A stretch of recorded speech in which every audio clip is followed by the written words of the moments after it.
Bismillahirrahmanirrahim. Assalamualaikum warahmatullahi wabarakatuh. Alhamdulillah hamdan katsiran tayyiban mubarakan fihi mubarakan alaihi kama yuhibbu rabbuna wa yarda.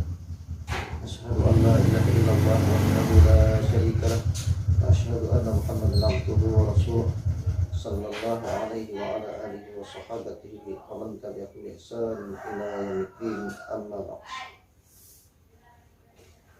Masyaallah muslimin, saudaraku saudariku yang senantiasa dirahmati Allah Taala.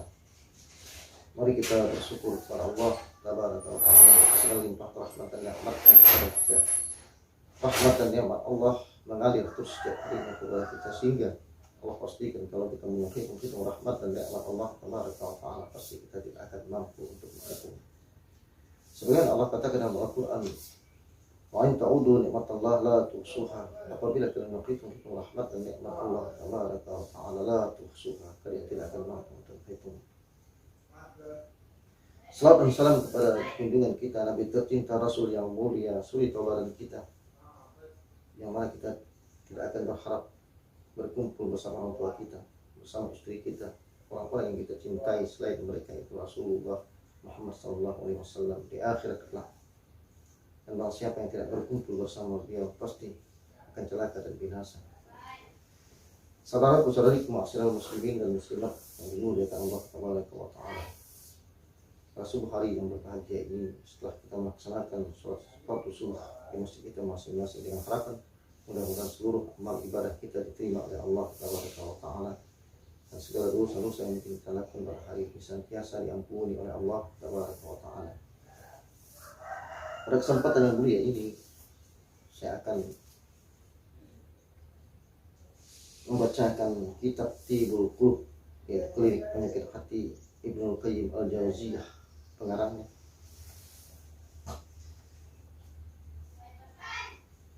Dalam beberapa minggu yang lalu saya membawakan itu penyakit hati. Jadi pada kesempatan yang mulia ini, pada bab yang kelima, halaman 79 di kitab Tibul Qulub, Klinik Penyakit Hati, Ibnu Qayyim Al-Jauziyah ini, yaitu melepas hati yang tertawan setan.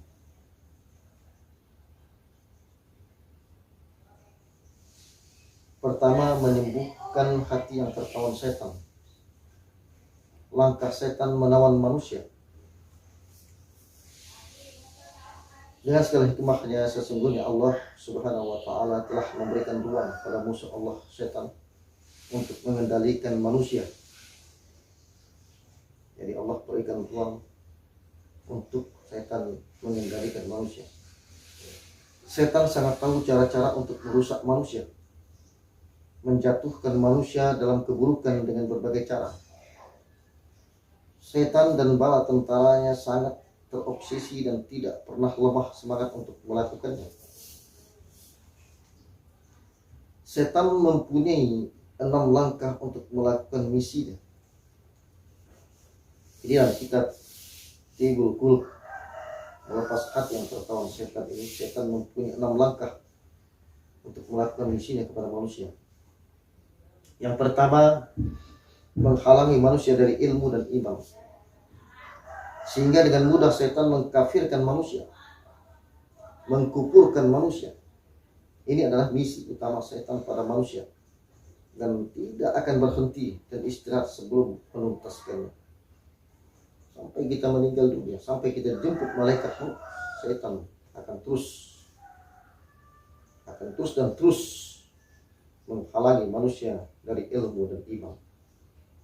Yang kedua, setan beralih dengan mengiring manusia untuk melakukan bid'ah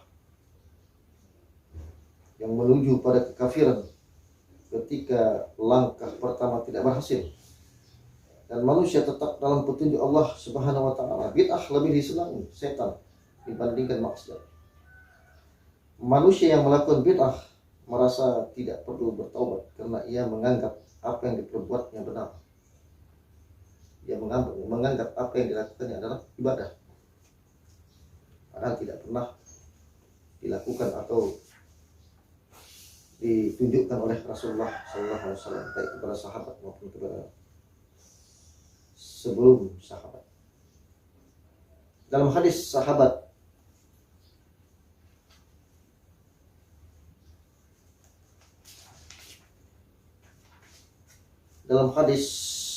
iblis berkata, aku telah merusak manusia dengan dosa. Jadi iblis berkata, aku telah merusak manusia dengan dosa.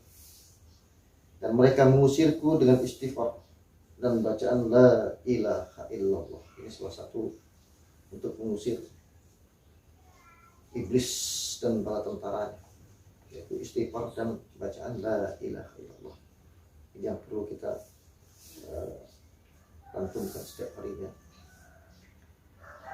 Oleh karenanya aku ajak mereka untuk mengikuti hawa nafsu. Mereka melakukan dosa dan tidak bertaubat dari perbuatannya, karena mereka menganggapnya itu baik dan sesuai petunjuk agama.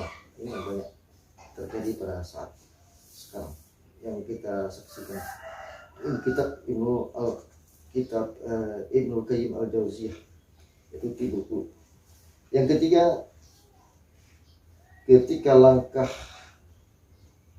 oleh karenanya aku ajak mereka untuk mengikuti hawa nafsu. Mereka melakukan dosa dan tidak bertaubat dari perbuatannya, karena mereka menganggapnya itu baik dan sesuai petunjuk agama. Ketika langkah kedua berhasil, setan menjadikan mereka pengikutnya dan menjadikan pemimpin di antaranya. Yang ketiga, namun jika langkah kedua tidak berhasil, maka setan akan melakukan langkah ketiga, yaitu menjerumuskan manusia dalam dosa-dosa besar. Tidak berhasil dalam dosa-dosa kecil, setan dan bala tentaranya menjerumuskan manusia dalam dosa besar. Yang keempat, jika langkah sebelumnya tidak berhasil juga, maka setan akan melanjutkan langkah keempat, yaitu menjadikan manusia terhina dengan melakukan dosa-dosa kecil. Jika tidak berhasil lagi, maka setan akan menjalankan langkah kelima, yaitu menghiasi manusia dengan perbuatan-perbuatan yang tiada berguna dan meninggalkan perbuatan yang utama, sehingga tidak amal baik yang dijalankan. Langkah terakhir setan, jika semua langkah sebelumnya tidak berhasil juga, adalah mengerahkan pasukan manusia untuk mensakitinya, menghinanya, mendustakannya, menuduhnya dengan fitnah besar, sehingga hatinya terpaku dalam kesusahan, jauh dari ibadah, ilmu, dan putus asa. Saudaraku-saudariku kaum muslimin dan muslimat yang berbahagia dimanapun berada, bagaimana mungkin seseorang tidak tahu dan tidak mengenal musuhnya mampu menjaga dan membentengi diri dari lawatnya? Seseorang tidak mengenal setan dan bala tentaranya, maka dia tidak akan bisa membentengi diri darinya. Tiada yang selamat dari musuhnya kecuali orang yang tahu caranya, orang yang mempunyai teman yang mampu menolongnya, orang yang mengetahui dari mana sang musuh keluar dan masuk dalam dirinya, orang yang mengetahui bagaimana cara melawannya, dengan apa harus melawannya, dengan apa ia bisa menyembuhkan lukanya, dan dengan apa yang membuat dirinya terus kuat menghadapi dan mengalahkan lawan-lawannya. Semua ini hanya bisa dihadapi oleh orang yang berilmu. Orang yang bodoh akan lalai dan buta pada peringatan atas hal besar ini. Banyak ayat Al-Quran menjelaskan peringatan akan bahaya tipu daya setan.